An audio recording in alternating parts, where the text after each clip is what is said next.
안녕하세요. 고운클리닉 김고은입니다.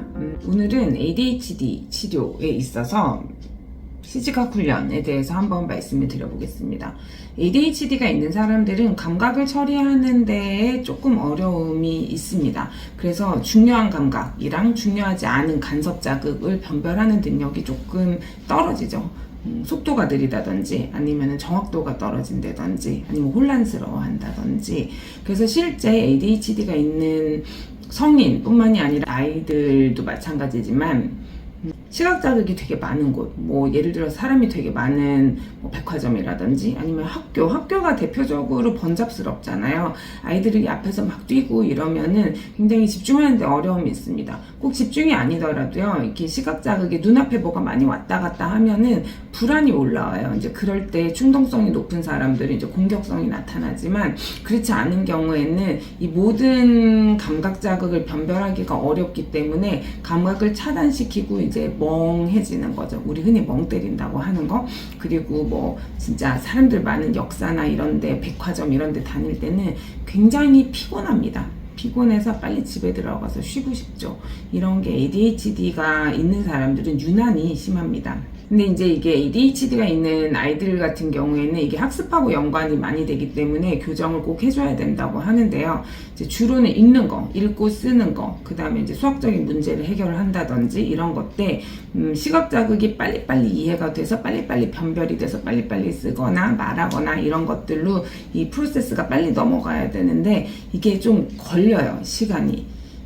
글자도 그림으로 인식하는 경우가 많고, 그거를 문자로 해독하는데 시간이 걸리고, 그 맥락을 다시 머릿속으로 재조합을 하고 그거를 다시 인출을 하는 과정이 힘이 들어요. 근데 이제 뭔가 좀 강압적인 분위기라든지 꼭 해야 되는 상황, 아주 높은 의지가 있다면은 그럼에도 불구하고 반복하다 보면은 처리 속도가 좋아지는데, 어린아이들 같은 경우에는 공부하는 습관을 들이는 과정에서 힘들어지면 이제 애들은 안 해버리죠. 아니면 너무 오래 걸린다든지. 그래서 이런 식의 시지각 훈련을 하는 것들이 정보를 받아들이는 거에 굉장히 수월하게 해준다 라고 할 수 있습니다.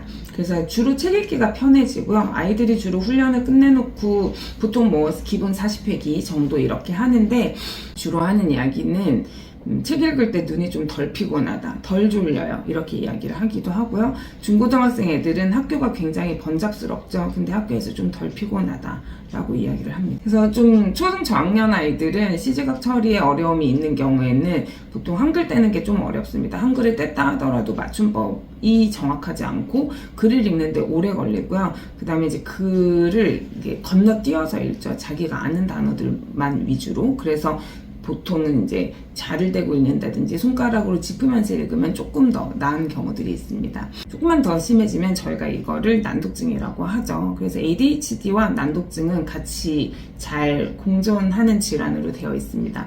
그리고 뿐만이 아니라 저희가 ADHD가 있는 경우에 이제 지능 검사를 해보면은 시각 단기 기억이 좀 짧습니다. 그래서 그림을 보여주고 넘겨서 좀 전에 봤던 거 순서대로 이야기를 해봐, 그런 거를 이제 굉장히 어려워하고요. 똑같은 그림을 따라 그리기, 이런 것도 되게 오래 걸립니다. 그리고 경우에 따라서는 시공간 인지가 낮아서 길 찾기 이런 게 좀 어려운 경우들도 있고요.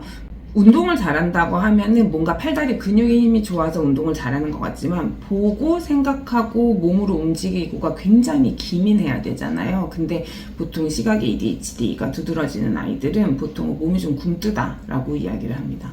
그래서 이런 것들이 이제 시지각 훈련 프로그램을 이제 컴퓨터 게임처럼 하는 것들인데 다양한 버전들이 있습니다. 그래서 그런 거를 하다 보면은 눈으로 본 걸 빨리 기억하고 빨리 처리하고, 이게 무슨 의미인지 빨리 파악해서 몸으로 행동하는 것들의 이제 속도도 빨라지고, 그 다음에 정확도도 빨라지고, 그 다음에 한 번에 처리할 수 있는 시각 자극의 양도 많아지고, 이런 것들이 좀 도움이 됩니다. 그래서 물론 약을 먹으면은 기본적으로 집중을 할 수 있는 시간이나 이런 것들이 좀 늘어나는 면은 있지만, 개개별의 신경이 발달을 하려면 많이 써야 되거든요. 그것도 올바른 방향으로.